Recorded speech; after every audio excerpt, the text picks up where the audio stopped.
வணக்கம்.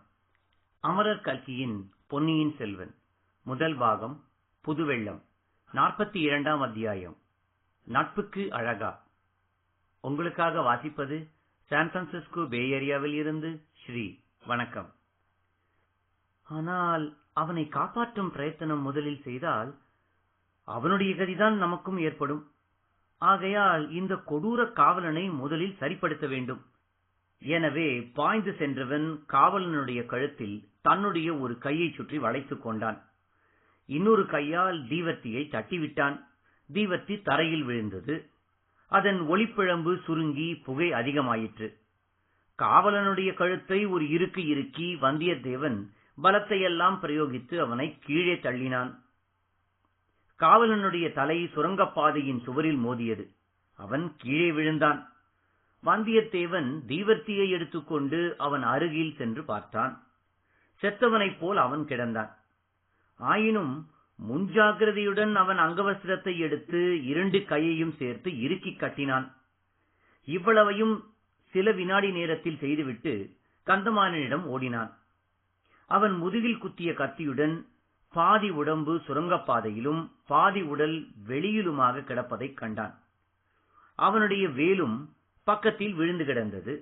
வந்தியத்தேவன் வெளியில் சென்று கந்தமாறனை பிடித்து இழுத்து வெளியேற்றினான். வேலையும் எடுத்துக்கொண்டான். உடனே கதவு தானாகவே மூடிக்கொண்டது. சுவர் அந்த பெரும் ரகசியத்தை மறைத்துக் கொண்டு இருள் வடிவமாக ஓங்கி நின்றது. ஓங்கி அடித்த காற்றிலிருந்து கோட்டைக்கு வெளியே வந்தாகிவிட்டது என்பதை வந்தியத்தேவன் அறிந்து கொண்டான். அடர்ந்த மரங்களும் கோட்டை சுவர் கொத்தளங்களும் சந்திரனை மறைத்துக் கொண்டிருந்தபடியால் நிலா வெளிச்சம் மிக மிக மங்கலாக தெரிந்தது. கந்தமாறனை தூக்கி வந்தியத்தேவன் தோளில் போட்டுக் கொண்டான். ஒரு கையில் கந்தமாறனின் வேலையும் எடுத்துக்கொண்டான். ஒரு அடி எடுத்து வைத்தான்.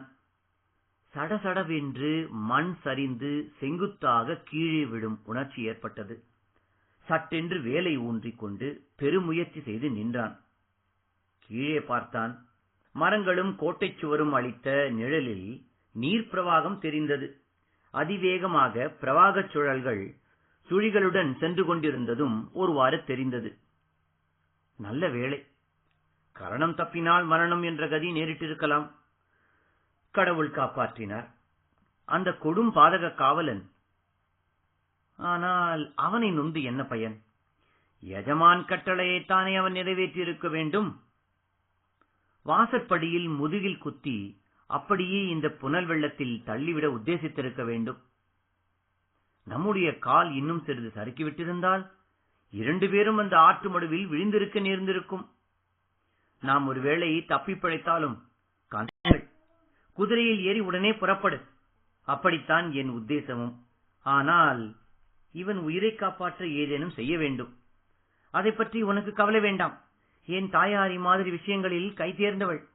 காயங்களுக்கு சிகிச்சை செய்ய அவளுக்கு நன்றாய் தெரியும் என்று சொல்லி சேந்தன் அமுதன் குடிசையின் கதவை லேசாகி 2 தட்டு தட்டினான். உடனே கதவு திறந்தது. சேந்தன் அமுதனுடைய அன்னை வாசற்படியில் நின்றாள். கந்தன்மாறனை இருவருமாக தூக்கிக் கொண்டு போய் உள்ளே கூடத்தில் போட்டார்கள்.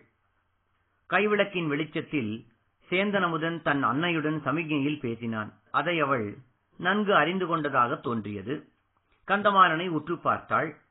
முதுகில் செருகியிருந்த கத்தியை பார்த்து பிறகு உள்ளே போய் சில பச்சிலை தழைகளையும் பழந்துணியையும் எடுத்துக்கொண்டு வந்தாள். இருவரையும் நிமிர்ந்து பார்த்தாள். கந்தமாறனை சேந்தன் அமுதன் இறுக்கி பிடித்துக் கொண்டான்.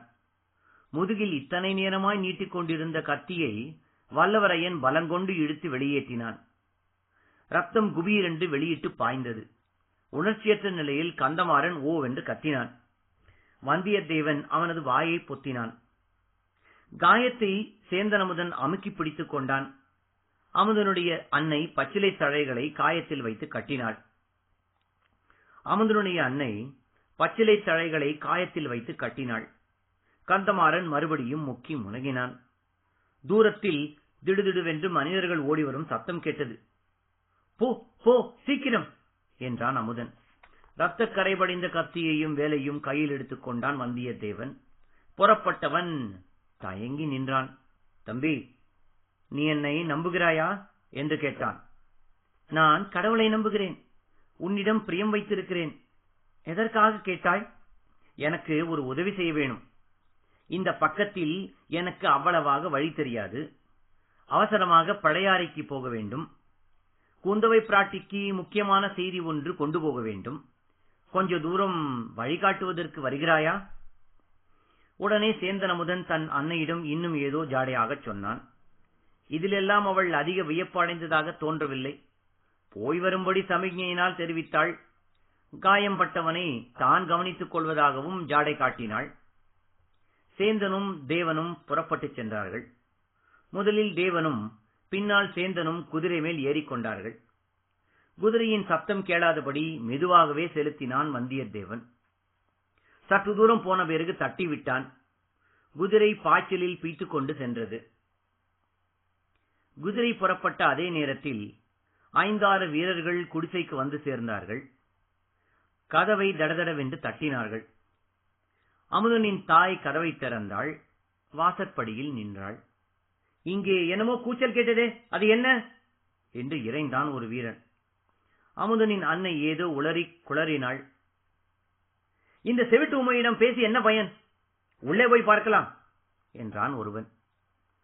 இவள் வழிமறைத்துக் கொண்டு நிற்கிறாளே, அந்த பூக்குடலை பையன் எங்க போனா? ஊமையை தள்ளிவிட்டு உள்ளே நுழைங்களடா. சேந்தன் அமுதனுடைய தாயார் மேலும் ஊமை பாஷையில் ஏதேதோ கத்தினாள். தன்னை தள்ள முயன்ற வீரனை அவள் தள்ளிவிட்டு கதவை தாழிட பார்த்தாள். 4-5 பேராக கதவை பிடித்து தள்ளி சாத்த முடியாதபடி செய்தார்கள். அமுதனுடைய தாய் இன்னும் உரத்த கூச்சல் புலம்பலுடன் திடீரென்று கதவை விட்டாள். 2-3 பேர் கீழே உருட்டியடித்துக் கொண்டு விழுந்தார்கள். மற்றவர்கள் அவர்களை மிதித்துக் கொண்டு உள்ளே புகுந்தார்கள். ஆள் இங்கே இருக்கிறான் என்று ஒருவன் கத்தினான். அகப்பட்டுக் கொண்டானா என்றான் இன்னொருவன். ஓட போகிறான், பிடித்து கட்டி போடுங்கள் என்றான் இன்னொருவன். ஊமை மேலும் புலம்பினாள். ஒரே ரத்த விழாராக இருக்கிறதே என்று ஒருவன் கூவினான். ஊமை கைவிளக்கை தூக்கி பிடித்து கீழே கிடந்தவனை சுட்டிக்காட்டி வே வே என்றாள். அடே, இவன் வேற ஆள் போல தோன்றுகிறதே. வே வே, நேற்று இங்கே வந்திருந்தவன் தானா இவன்? வே வே, உன் மகன் எங்கே? வே வே. ஊமை பிடமே, சற்று சும்மா இரு. அடே, இவனை நன்றாய் பாருங்கள். அடையாளம் யாருக்காவது தெரியுமா? அவன் இல்லை. அவன்தான் அவன்தான். இல்லவே இல்லை. வே வே. எப்படி இருந்தாலும் இவன் வேற்றாள். தூக்குங்கள், இவனை கொண்டு போகலாம். வே வே வே வே. தனியனே சும்மா இரு. 4 பேர் சேர்ந்து கந்தமாறனை தூக்கினார்கள். வே வே வே வே வே வே வே என்று அமுதனுடைய அன்னை இடைவிடாமல் அலறினாள். அடே, குதிரை சத்தம் கேட்கிறதடா. பாதிப்பேர் இவனை தூக்குங்கள். பாதிப்பேர் ஓடிப்போய் பாருங்கள். எல்லாரும் ஓடுங்கள். இவன் எங்கும் போய்விட மாட்டான். தூக்கிய கந்தமாறனை கீழே போட்டுவிட்டு எல்லாரும் ஓடினார்கள். என்ற அமுதன் அன்னையின் ஓலம் அவர்களை தொடர்ந்து வந்தது. இத்துடன் 42ஆம் அத்தியாயம் நிறைவு பெறுகிறது. மீண்டும் அடுத்த அத்தியாயத்தில் சந்திக்கும் வரை உங்களிடம் இருந்து விடைபெறுவது சான் பிரான்சிஸ்கோ பே ஏரியாவில் இருந்து ஸ்ரீ. நன்றி, வணக்கம்.